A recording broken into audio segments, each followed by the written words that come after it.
right, so let's jump right in. Today we're gonna look into this Serie A matchup. Okay. Cagliari versus Inter. Should be an interesting one. Definitely. Yeah. It's the kind of thing where you've got a team like Cagliari that really needs some points. Yeah. We're going to deep dive into all the different aspects of this. We'll start off by just taking a look at both these teams and how they're doing lately, and then kind of compare them a little bit. That sounds good. So, yeah, how about we just jump right in and talk about Cagliari's woes right now, I guess you could call it. Yeah, I mean, they're really not in a good spot right now. They've lost their last 4 matches. Yeah, and in those 4 matches, they only scored 1 goal. Exactly. So that's not a good sign at all. Not at all. I mean, especially when you're going up against, the reigning champions, Inter. Right. Their manager, Davide Nicola, he's been, trying to keep the spirits up, saying, hey, we're fighting, we're trying our best. Right. But, at the end of the day, you got to see those results on the pitch.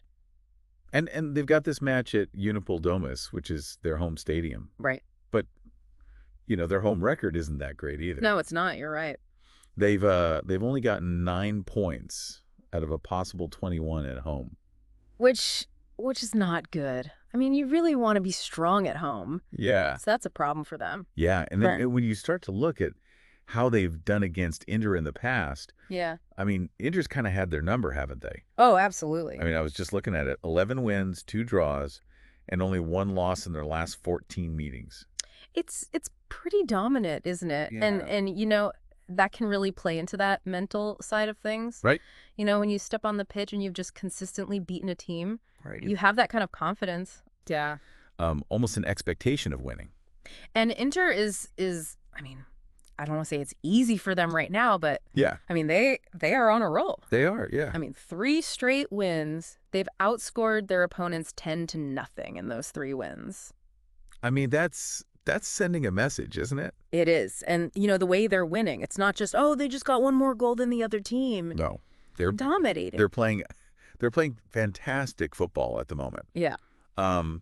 They just, I think we talked about that Lazio match a few weeks ago. Yeah. They just completely dismantled them. 6-0. 6-0. Yeah. Which is, I think that's the joint second biggest away win in Serie A for them in their history. Wow. So, They don't just win, they dominate the game from the very beginning. Yeah, exactly. And they just kind of, it's like a python, it just slowly squeezes and squeezes and squeezes until bam. They just take you out. So, it's like you look at this matchup and you think, okay, well, how could Cagliari possibly win? Right. What chance do they really have? Well, I mean, it's football, anything can happen. Right. There's always a chance. But I think one area where you could maybe see Cagliari having a little bit of hope is in individual matchups. Okay. How certain players kind of stack up against each other. Right. And one that kind of stands out to me is you've got Sebastiano Luperto, the defender for Cagliari. Right. And he's going to have to go up against Hakan Çalhanoğlu in the midfield for Inter. And Luperto has not had a good time against Inter in the past. No, he hasn't. He's conceded quite a few goals against them. Yeah. I was looking back, I think in 2021 they had that 6-2. Yeah, there was a 6-2 drumming. Yeah, not a good day for him. Right. But on the other hand, Çalhanoğlu, this guy, he scores when it matters. His last 7 goals, they've either opened the scoring or been the final goal of the match for Inter. So, I mean, yeah. So that's definitely, that's a huge factor, when you look at individual matchups. Yeah, and those are the kind of things, right. That can really, sometimes these big matches, it just comes down to, one player having a great day or one player having a bad day. Right. So that's one thing to keep an eye on for sure. Yeah. Is there anything else that you think that might tip the scales one way or the other? Well, one thing I always find interesting is looking at some of the stats that kind of give you an idea of how a team plays. Yeah. And one stat that's really standing out to me is that Inter have not trailed at halftime in a single match this season. Wow. Which is pretty remarkable. Yeah. It just shows you how strong they come out of the gate. Right. And, how they kind of impose themselves from the very first whistle. Now, how does that compare to Cagliari's typical start to a match? Pretty much the opposite, actually.